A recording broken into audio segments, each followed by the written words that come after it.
மிதக்கும் pencil. Hi குட்டீஸ், இன்னைக்கு நான் பென்சிலை மிதக்க வைக்க போறேன். எப்படின்னு கேக்குறீங்களா? வாங்க பார்க்கலாம். இது செய்யறதுக்கு தேவையான பொருட்கள்: ஒரு ரப்பர் செருப்போட அடிப்பகுதி, பென்சில், ஒரு பேப்பர் ஸ்ட்ரிப், கட்டர், காசு, 6 வளைய காந்தங்கள், அப்புறம் பசை. முதல்ல ஒரு ரப்பர் செருப்பின் அடிப்பகுதியை இது போல 3 துண்டுகளாக வெட்டணும். வெட்டிய ஒரு பகுதியில் ஒரு காசை செருகணும். அப்புறம் 2 வளைய காந்தங்களை எடுத்து இந்த பென்சில்ல இறுக்கமா கோத்துக்கணும்.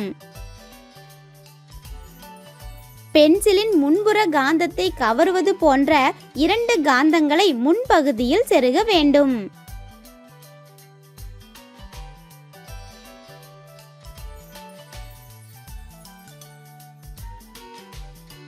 பின்புறம் உள்ள காந்தத்தை விலக்குவது போன்று 2 காந்தங்களை பின்பகுதியில் செருக வேண்டும்.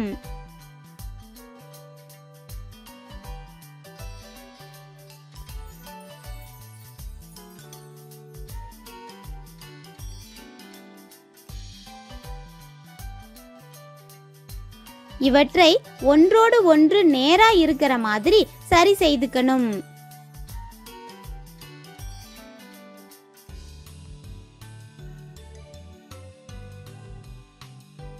இங்கே பாருங்க, முன்புறம் உள்ள இந்த 3 காந்தங்களும் ஒன்றை ஒன்று கவரும் விதமாக இருக்கும்.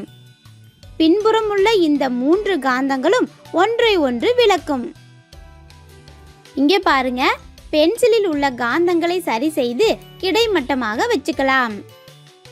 அட, என்ன ஆச்சரியம்! பென்சில் மிதந்து கொண்டு நீண்ட நேரம் சுழல ஆரம்பிக்குதே. இங்கே பாருங்க, இப்ப ஒரு காகித ஸ்ட்ரிப்பை எடுத்து பென்சில்ல சுருள் வடிவத்துல ஒட்ட வேண்டும்.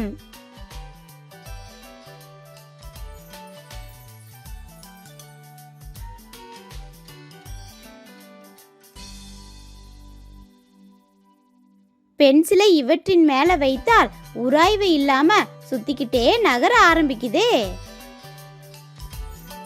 ஆச்சரியமா இருக்குதுல்ல? இந்த பென்சில் சுத்துது, மிதக்குது, எழுதுதே. அட அட அட, நாமும் இது போல செய்து பார்க்கலாமா? ஒரே மாதிரியான துருவங்கள் ஒன்றை ஒன்று விலக்கிக் கொள்ளும். மிகவும் வலிமையான காந்தத்தை சரியான இடைவெளியில் அடுக்கும்போது உருவாகும் விலக்கு விசை புவியீர்ப்பு விசையை விட அதிகமாக இருக்கும்போது அது மிதக்க ஆரம்பிக்கும். சுழற்றிவிட்டால் சுழன்று கொண்டே இருக்கும். காந்த விலக்கு விசையை சரியான விகிதத்தில் பயன்படுத்தும் போது அது சுழன்று கொண்டே இருக்கிறது.